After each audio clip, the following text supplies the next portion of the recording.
దేవుని నామానికి మహిమ కలుగును గాక. మీ అందరికి నా వందనాలు తెలియజేస్తున్నాను.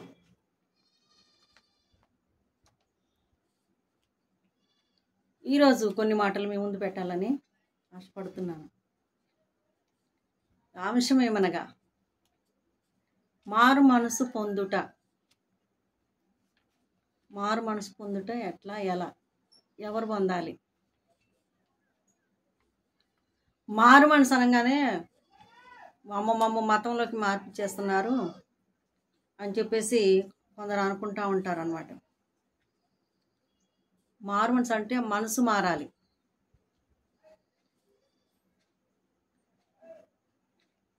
అంటే మనసు అంటే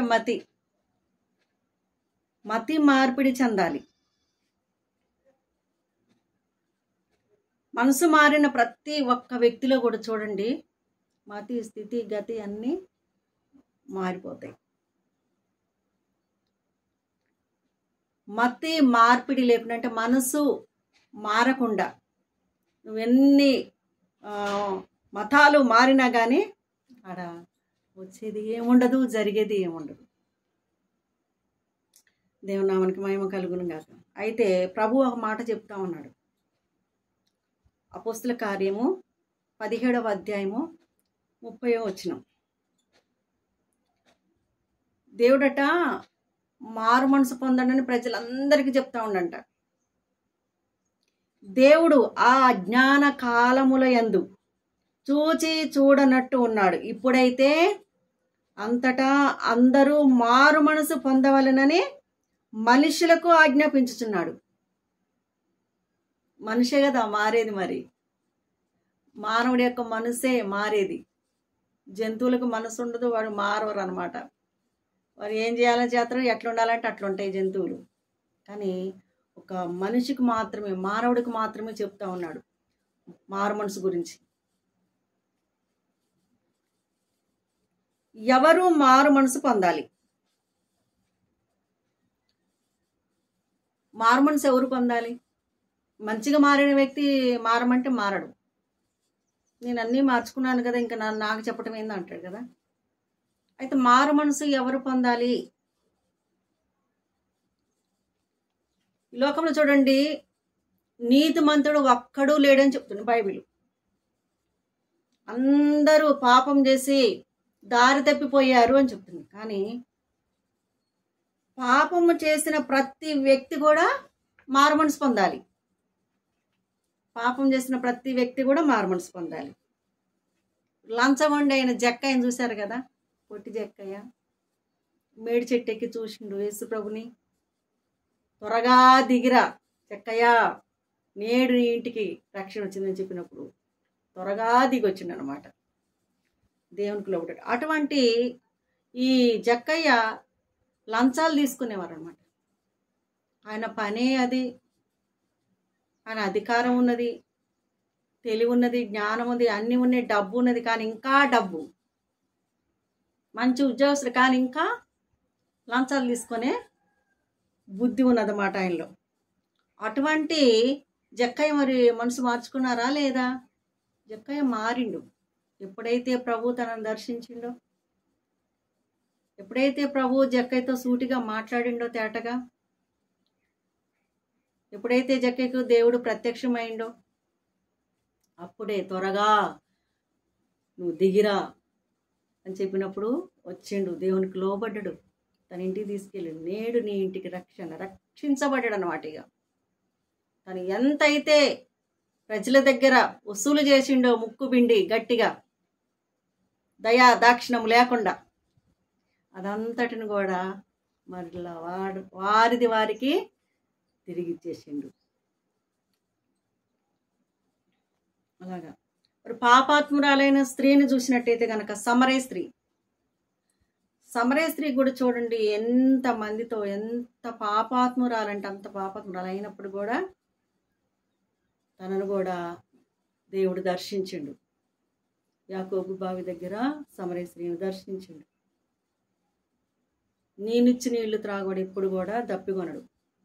ఆయన ఇచ్చే నీళ్ళు అంటే ఆత్మ, వాక్యము, పరిశుద్ధత, చెప్పండి, పరలోక రాజ్యము, నిత్య జీవం అన్నీ కూడా మరి నేనిచ్చే నీళ్లు తాగినప్పుడు ఎప్పుడు కూడా నువ్వు దప్పికొనవు, ఇంకెక్కడికి రావు అని చెప్పినప్పుడు ఆమె ఆ పాపకుండా అక్కడే వదిలిపెట్టేసి పాపాన్ని వదిలేసింది అక్కడే. ఎప్పుడైతే కొంతమంది దేవుడు దర్శించిన, దేవుడు మాట్లాడిన, సేవకుల ఉండి మాట్లాడిన వాక్యాలు ఎన్ని ఉన్నాయి, యూట్యూబ్ల ద్వారా, వాట్సాప్ ద్వారా, ఎంతమంది మరి మీటింగ్ల ద్వారా ఎన్ని విన్నా కానీ పాపం చేస్తూనే ఉంటారు, అబద్ధాలు ఆడుతూనే ఉంటారు, తప్పుడు పనులు చేస్తూనే ఉంటారు, చెడు చేస్తూనే ఉంటారు. కానీ ఈ స్త్రీ ఎప్పుడైతే దేవుడు దర్శించిండో ఆమెని, అక్కడే తన పాపాన్ని విడిచిపెట్టిందంట. ఇక మళ్ళీ ఇంకొకసారి ఇంకా రేపు చూద్దాంలే, మాపు చూద్దాంలే అని తను అనలే. అట్లా టైం పెట్టలేదు. అలాగా పాపాత్మురాలైన సమరయ స్త్రీ కూడా మనసు మార్చుకుంది, తను మారు మనసు పొందింది అనమాట, రక్షించబడ్డది. అనేకులకి సువార్త చెప్పి దేవుని వైపు త్రిప్పగలిగింది అన్నమాట. ఈ ఒక్కతే రక్షించబడి ఇంట్లో కూర్చోలేదు, కానీ ప్రభువును దర్శించిండు, ప్రభు నాతో మాట్లాడిండు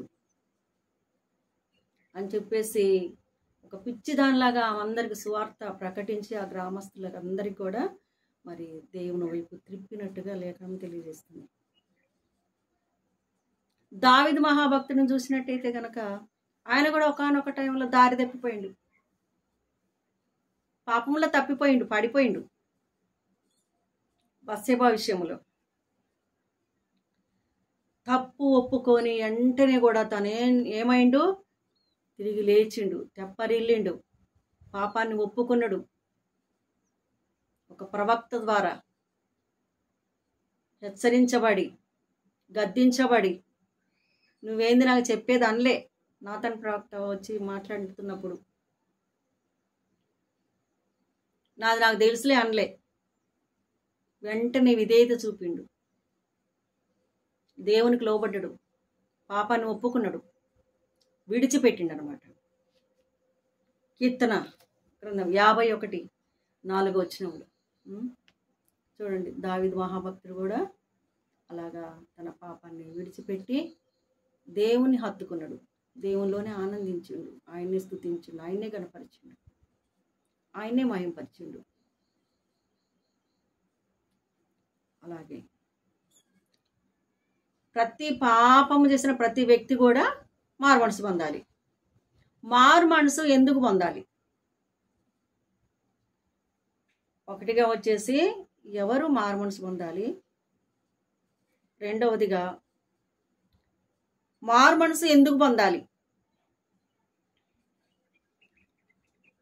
మారు మనసు ఎందుకు పొందాలంటే పాపాలు తుడిచివేయబడటానికి మారు మనసు పొందాలి. అపోస్తల కార్యం 3:20 చెప్తుంది, రక్షణ పొందుటకు, రక్షించబడుటకు. 2 కొరింథీ 7:10 రక్షణ, నువ్వు రక్షించబడాలి, ప్రతి పాపి కూడా రక్షించబడాలి, మారు మనసు పొందాలి. పాపాలు తుడిచివేయబడితే రక్షించబడుతుంది. ఒక వ్యక్తి పాపాలు యేసుక్రీస్తులో ఉండి తన రక్తం ద్వారా తుడిచివేసుకుంటే ఆ వ్యక్తికి రక్షణ. పాపాలు తుడిచివేయబడిన వ్యక్తికి రక్షణ కలుగుతుంది, రక్షణ దొరుకుతుంది. ఇంకోటి ఏంటంటే మూడోదిగా పాప క్షమాపణ కొరకు, పాపాల నిమిత్తమే క్షమించమని అడగాలి. క్షమించమని అడిగినప్పుడు ఆ క్షమాపణ పొందటం కోసం కూడా మారు మనసు పొందాలి. చూడు, ధనవంతుడేనా, అగ్నిగుండం నుంచి ధనవంతుడు ఏమైండు, అగ్నిగుండంలో పడ్డాడు ధనవంతుడు. తన పాపాలు క్షమించబడలే, తన తప్పులు ఒప్పుకోలే, క్రీస్తు యొద్దకు రాలేదు, ఆయన ప్రభువుని నమ్మలేదు, నిజమైన దేవుడిని తెలుసుకోలేదు కనుక ఆయన నరకంలో పడిపోయింది. అయితే అగ్నిగుండం, నరకం నుంచి తప్పించబడాలంటే మారు మనసు పొందాలి. మారు మనసు ఎందుకు పొందాలంటే పాపాలు తుడిచివేయటానికి, రక్షణ పొందుటకు, పాప క్షమాపణ నిమిత్తమై, అగ్నిగుండం నుంచి తప్పించబడటం కోసం. 4 విధాలుగా మనం మనసు మార్చుకోవాలి. మనం మనసు మార్చుకున్నప్పుడు, ఒక వ్యక్తి మారు మనసు పొందినప్పుడు ఇవన్నీ జరుగుతాయి అన్నమాట. మూడవదిగా వచ్చేసి ఏ విషయంలో మారు మనసు పొందాలి? ఏ విషయంలో అసలుకి మనసు మార్చుకునేది, మారు మనసు పొందేది ఒక వ్యక్తి? మొదటిగా వచ్చేసి పాపం విషయంలోనే, చెడు విషయంలోనే మారు మనసు పొందాలి. నెహెమ్యా గ్రంథము 9వ అధ్యాయము 35వ వచనంలో అక్కడ పాపం విషయములో, చెడుతనం విషయంలో మారు మనసు పొందమని చెప్తాడు. అపోస్తల కార్యములు కూడా 8వ అధ్యాయం 22వ వచనాలు కూడా చెడుతనం విషయంలో మారు మనసు పొందాలని చెబుతుంది. మూడవదిగా 2 కొరింథీ 12వ అధ్యాయము 20కి వచ్చిన పోకిరి చేష్టల విషయంలో, అల్లరి చిల్లరి పనులు చేస్తూ ఉంటారు. పోకిరి పని పాటలు లేకుండా తిరుగుతూ ఉంటారు. రక్షణ లేకుండా, మారు మనసు లేకుండా, తల్లిదండ్రుల మాట వినకుండా చెడు పనులు చేసుకుంటూ పోకిరి చేష్టల విషయంలో కూడా మారు మనసు పొందాలి. 4వది వచ్చేసి నిర్జీవ క్రియల విషయంలో మారు మనసు పొందండి. అవి విడిచిపెట్టండి అని చెబుతాడు. హెబ్రీ పత్రిక 6వ అధ్యాయము 1వ వచనం. నిర్జీవ క్రియలు, పనికి రానివి. పాపము వలన ఏమొస్తుంది? ఏమన్నా జీతం వస్తుందా? డబ్బు వస్తుందా? రక్షణ వస్తుందా? ఏమొస్తుంది? మరణం వస్తుంది. పాపం వలన వచ్చే జీతం మరణం. నిర్జీవ క్రియలు, పనికిరాని మాటలు, అబద్ధాలు, ఇవన్నీ కూడా చెడు నుంచి, నిర్జీవ క్రియల నుంచి, పోకిరి చేష్టల నుంచి, ఇంకా పాపం విషయములు, చెడు విషయములు, దుష్టత్వం విషయములు, వీటన్నిటి నుంచి కూడా మనం ఏం చేయాలంటే ఒక వ్యక్తి మారు మనసు పొందాలి. ఎవరైతే ఇంకా మారు మనసు పొందని వ్యక్తికి మాత్రమే ఇవి. కొంతమంది ఉంటారు, మారు మనసు మేము పొందినం అంటారు, చర్చి పోతారు, బైబుల్ చదువుతారు, కానుకలు పెడతారు, బల్లా తీసుకుంటారు, అన్నీ చేస్తారు. వారికి మారు మనసే లేదు. మరలా తిరిగి లోకంలో, మరలా తిరిగి పాపంలో, మరలా తిరిగి చెడు విషయంలో, అన్నిట్లలో ఉంటారు. అలా ఉంటే మరి మారు మనసు పొందినట్టు ఆ వ్యక్తి లేదు. మారు మనసు పొందకపోతే ఏమవుతుంది? మారు మనసు పొందకపోతే ఏమవుతుంది? 4వ విషయం అన్నమాట. మారు మనసు పొందకపోతే ఒకటి నాశనం వస్తుంది, 2వది శాపం వస్తుంది. లూకాసు వార్త 13వ అధ్యాయం 3వ వచనం. మీరు మారు మనసు పొందని ఎడల మీరందరూ అలాగే నశించుదురు.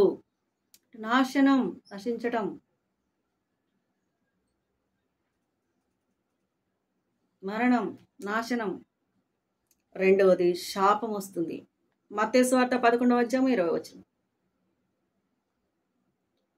కొంతమంది కొన్ని పట్టణాల ప్రజలందరూ కూడా ప్రభువట సువార్త చెప్పి అద్భుతాలు, ఆశ్చర్యకరాలు, సూచక్రియలు, మహత్కారాలు ఎన్నో చేసిండంట. అయినా వారు మారలే, వారి మనసు మారలే, మారు మనసు పొందలే. ఆ సందర్భంలో వారిని గద్దిస్తూ ఉండన్నమాట. గద్దించుచుండెను. గద్దించుట అంటే శాపం. ఇగో నేను ఎన్ని రోజులు మీకు ఈ స్వార్థ ప్రకటించిన, ఇగో నీ పట్ల ఈ కార్యం చేసిన, ఇగో నీకు ఈ స్వార్థ ప్రకటించిన, నీకు ఈ వాక్యం చెప్పిన, నీకు ఈ బోధ చేసిన, నువ్వు ఇలా ఉన్నప్పుడు నిన్ను విడిపించిన, కష్టాలు ఉన్నప్పుడు నేను ఆదుకున్నా, ఇన్ని చేసినాక నువ్వు మారపోతే గద్దిస్తా ఉన్నాడు. గద్దించుట అంటే శాపం. ఇక నువ్వు శాపం వస్తుంది నీ పైకి అని చెప్తా ఉన్నాడు ప్రభు. తూరు సీదోను పట్టణస్థులకు చేసినా పోయేదే, ఇంకొకరికి చెప్పినా పోయేదే. సమయం అంతా వేస్ట్ చేసుకున్నా మీకు చెప్పి, మీరు ఇంకా మారు మనసు పొందలేదు. ఆ సమయంలో ఇంకొకరి చేత వారైనా మారు మనసు పొందుదురేమో. ఎంత కఠినమైన హృదయాలు, ఇంకా మనసు మార్చుకోలేదు. దేవుడు అన్ని అద్భుతాలు చేసినా కానీ, అంత వాక్యం బోధించినా కానీ దేవునికి లోబడలేదన్నమాట. అయితే ఒక వ్యక్తి దేవుని తట్టు తన ముఖము ఎత్తాలి. ఆకాశమందు నాసీనుడా అని పైకి మన ముఖం ఎత్తాలి. ఒక వ్యక్తి తన ముఖము దేవుని తట్టు ఎత్తినప్పుడు మన వీపు ఎటుంటది? లోకం వైపు. ఎవరైనా సరే ఇంకా మారు మనసు పొందని వ్యక్తులు ఎవరైనా, దేవుని నమ్ముకున్న వాళ్ళు కూడా చాలా మందికి మారు మనసు లేదు. అటువంటి వారికి కూడా దేవుడు ఈ వాక్యం మరి అందిస్తూ ఉన్నాడు. ఈ రోజున నేను బాప్తిసం తీసుకున్నా కదా, నేను మారుమనసు పొందాను కదా, నేను చర్చికి వెళ్తున్నాను కదా, నేను బల్లాలో చేయి వేస్తున్నాను కదా, నేను కానుకలు ఇస్తున్నాను కదా, నేను సంఘ పెద్దను కదా, ఇలాగనమాట. కానీ అటువంటి వారిలో కూడా కొంతమందికి మారుమనసు అనేది ఉండదు. అన్ని కార్యక్రమాల్లో పాల్గొంటారు, వాళ్ళు చేసేది చేస్తూనే ఉంటారు. అలాంటి వారట వారి ముఖము ఎటుండాలి? దేవుని తట్టు. మన ముఖం దేవుని వైపు ఉన్నప్పుడు మన వీపు లోకం వైపు ఉంటుంది. అట్లా మనం అసహించుకోరు లోకాన్ని, పాపాన్ని, అన్నిటిని కూడా, చెడుని, అల్లరి చేష్టల్ని, పోకిరి చేష్టల్ని అన్నిటిని కూడా మనం అసహించుకొని, పనికిరాని వాటిని, నిర్జీవ క్రియలు, పనికిరాని అన్నిటిని కూడా మనం అసహించుకొని, చీదరించుకొని, నెట్టివేసుకొని, తుడుపు పెట్టుకొని మనం ఏం చేయాలంటే దేవుని తట్టుగా మన వీపు లోకం వైపు తిప్పాలంట. లోకం వైపు మనం ఎప్పుడైతే వీపు తిప్పుతామో, ఇంకా నేను అటువంటి వాటికి జోలికి వెళ్ళను, ఆ లోకం వైపు చూడను అని ఒక తీర్మానం ఈ రోజున ఇంకెవరైనా ఉన్నట్టయితే గనక, మారు మనసు పొందకుండా ఇంకా మార్పు చెందని స్థితిలో ఉన్నట్టయితే గనక అటువంటి వారికి కూడా ఈ మాటలు వర్తిస్తూ ఉంటాయి. ఎప్పుడైతే మనం దేవుని వైపు ముఖం తిప్పి లోకం వైపు వీపు తిప్పుతామో అదే మారు మనసు. ఇంకా నాకొద్దు అసహ్యమైన కార్యాలు, పనికిరాని కార్యాలు, పనికిరాని పనులు, నిర్జీవ క్రియలు, చెడుతనం, పాపము అన్నీ కూడా, లంచగొండి అన్నీ కూడా మనం ఏం చేయాలంటే విడిచిపెట్టి దేవుని తట్టు తిరిగిన వారు మారు మనసు పొందినట్టు అన్నమాట. దేవుని నామానికి మహిమ కలుగును గాక. ఒకటిగా వచ్చేసి, ఎవరు మారు మనసు పొందాలి? మారు మనసు ఎందుకు పొందాలి? ఏ విషయంలో మారు మనసు పొందాలి? మారు మనసు పొందకపోతే కలిగే నష్టాలేంటి? ఏమవుతుంది? ఇవి దేవుడు మనతో 4 అంశాలను మన ముందు పెట్టి ఉన్నాడు. మరి వీటిలో మీకు ఏది ఉపయోగపడుతుందో, ప్రతి ఒక్కరు కూడా మారు మనసు పొందాలని చెప్తుండు. ఆ రోజులలో దేవుడు అజ్ఞాన కాలం ముందు చూసిస్తున్నట్టుగా ఉన్నాడు. ఈరోజు అందరినీ చూస్తున్నాడు దేవుడు. అందరిపైన దేవుని యొక్క కనిష్ట ఉంది. క్రైస్తవ బిడ్డలపైన, అన్యులపైన, పిల్లలపైన, పెద్దలపైన, యవనస్తులపైన, స్త్రీలపైన, పురుషులపైన, ప్రతి ఒక్కరిపైన కూడా దేవుని యొక్క కనిష్ట ఉందని చెప్తున్నాడు అనమాట. ఆయన చూస్తున్న దేవుడు. అంతటా అందరూ మారు మనసు పొందాలి, ఒక ఆజ్ఞ ఇస్తున్నాడు అనమాట. దేవుని నామానికి మహిమ కలుగును గాక. ఇంకా మారు మనసు పొందని వారు ఎవరైనా ఉన్నట్టయితే కనుక వారు కూడా మరి ఇదే సమయం, ఇదే రక్షణ దినం. ఈ సమయం పోతే దొరకదు. సమయం పోనీక సద్వినియోగం చేసుకోండి. ఈ మాటలు మరి మీ కుటుంబములకు మీకును ఆశీర్వాదకరంగా మలచబడునుగాక. ఆమేన్, ఆమేన్, ఆమేన్.